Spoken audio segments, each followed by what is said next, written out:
All right, y'all. So this bike is a Realtree RB200, RT200, or something like that. But they have the Coleman RB200, which is the same one. My friend has it. They have the Mega Moto. It's the same thing, similar thing. Whatever what you do. One thing I did to it, I put this light bar I bought off of eBay for 18 bucks on it. It's a 30-watt light bar, and it's so much brighter than the stock headlight. The stock headlight was so bad, and I just put that light bar and it looks so much better. It fits in there perfect. It's a 7-inch light bar. Order them on Amazon, whatever. It's so much brighter. I had broke this off within a week of having it.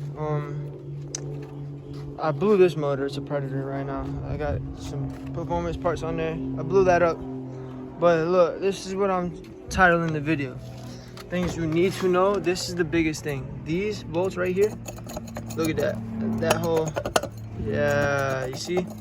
This you can't really fix like that. Like, this is not that simple to just, if it gets messed up like that. Like, so when you first get your bike, take these bolts out, take the whole wheel off, take everything off, and everything that has to do with the brakes back here, Loctite it. Like, Loctite it a lot, like, get this going good.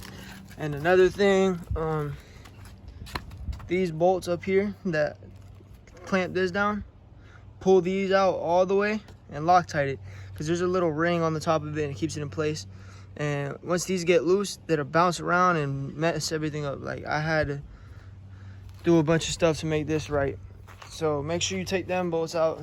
Like, this is the stock one. This is what it looks like stock. This is what it looks like now, because I had to replace it. And I threw a little washer underneath there and another washer there that fits in it and holds it in place. And tighten these down, put Loctite on that. Anything else? Like, put Loctite on these right here. These bolts right here come loose easily, so put Loctite on them. Any other things? These bikes are also really good for wheelies, like the disc brakes and everything, the hydraulics on them, they feel really good. But just make sure you Loctite all the parts on the brake. So take these two bolts out, Loctite that, take the whole wheel off, pull the axle out, pull all these little bolts out here out. Because look, I don't know if you can see, but one of them is hanging like all the way out, and that one that I just showed you is missing. So look, you see that? That's what happens with them. So that's the reason for me saying you want to put Loctite on that. And some other things, a torque converter, to put a torque converter on this frame is stupid difficult. What I would do, use the stock back plate or get a torque converter back plate and cut a bunch off the bottom. That's what I did. I cut a bunch off the bottom. This 20-tooth one is stock. That's what came on it. The back one is a 12-tooth. With just that 12-tooth and a governor removal, I got this bike to do 49 miles an hour.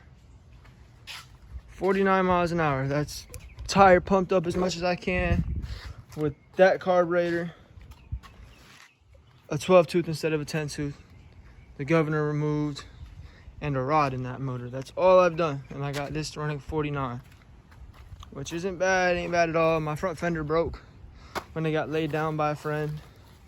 There was a little hill that we were jumping, or like a ditch, kind of like that one, and it was kind of steep on one side. We were jumping it, and it just sheared right off, which is kind of unfortunate. But I did my best to contact Coleman, try to figure anything out. Couldn't figure nothing out, like, at all. So yeah, we stuck with that. And if you get the Predator motor, if you blow it up within 90 days, keep your receipt, because you can take it back, and you can take it back as many times as you want. This is like my 5th time blowing up, and I've only paid for one motor. I got 2 right here. This one's blown. You can see the head, hole blown through the head on that one. And I've got a bunch of other ones that I've already returned to Harbor Freight and gotten new Predator motors. That's like my 4th Predator. That motor is the original motor that came on this bike. That's not a Predator, so you can't return that. And that's the motor on my friend's bike. So it's the same motor, same exact motor that came on the bike. And those two. And that's the reason they're not at Harbor Freight and they're in my garage, because you can't return a bike that's not, or a motor that's not from them.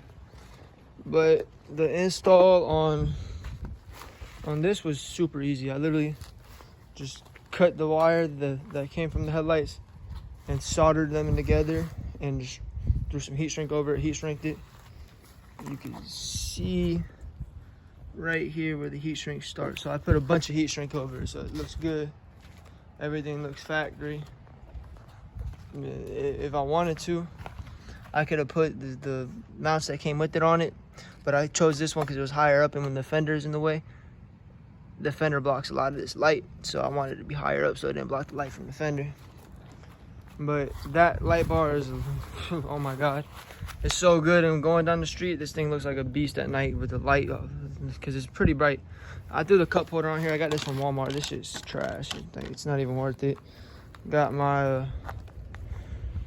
yeah, just a couple little things. Put my kill switch on the other side. I like it better like this. I have them both right here. I have an ATV grip on this side. I was planning on putting a thumb throttle because I like to do wheelies on this bike, but ended up going back to the stock one. So I have a stock grip on this side. I had an ATV grip and all that on there, but nah, I recommend switching this to here and whatever. The only thing that like sucks about this is this thing slides around, but I mean, it is what it is. That's your light switch. But other than that, this thing's been good.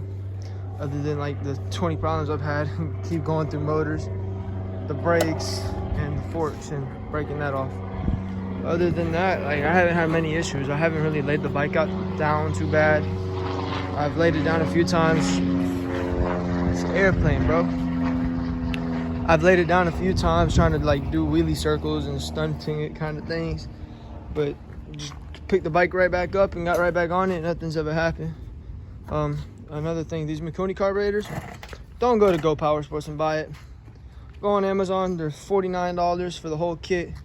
Buy a jet kit for $12, and you can put whatever jet you want in. I have a 135 jet in it right now, so if you do get that, put a 135 jet or 140 or 145 in it, because it comes with the 95, and that was way too small.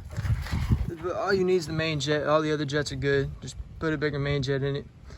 You could keep the stock exhaust. If you put a different exhaust, put a bigger jet in it. Like, and another thing, I recommend getting one of the foam filters, because the paper ones, they always break right off. Like, every time. I've had like 6 of them paper filters. They always break. But this bike, I've taken it out to the woods, like where it's like sugar sand.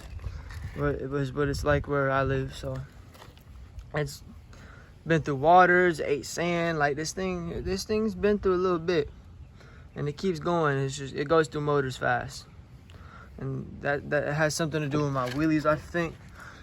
And if you get a Predator motor, if you have the option, get the Hemi. The Hemi is 100 times better. I'm telling you, the Hemi that I had lasted way longer without blowing up than any of the non-Hemis I had. And you could tell when I take it apart to put my performance parts in it, you could tell it's just got better build quality. Like, it just looks better. The edges aren't like the same. It's just way better. And it performs better. You can tell the difference. Like, you can feel the difference between the Hemi and the non-Hemi. So that's really it, man. I'm gonna cut this video off now, post it onto YouTube. Turn this around real quick. I'm Jaden. I'm just posting this on there so y'all kids getting into this can figure it out. I'm almost grown, getting rid of this soon. So I'm just telling y'all before I get rid of it, it was just a toy I had. Like, I know a lot of kids and stuff, they don't know about stuff like this. But yeah, make sure your back tire. Like, another thing, the tires that come on this, these tires are the reason I busted my ass on this thing a few times. So as soon as that tire gets bought, I recommend getting some like dirt bike looking tires with knobbies all over it. Or not like where it's got the cuts like this, but where there's knobs all over it. Like, trust me, that shit way better. But yeah, like I said, if you're planning on building this, doing anything, I recommend going that route. That's some details put in there. Make sure the brakes though. Them brakes, it's the biggest pain, because that bolt will come out while you're going down the street and the wheel will lock up on you, and then you got to push it back home. So yeah, man, y'all have a good one. Posting this 10-minute video, YouTube. And by the way, my front fender broke. They were both camo, and these were camo. I spray painted these, and they ended up turning out pretty good just with some spray paint. So yeah, if y'all want to do anything, there you go.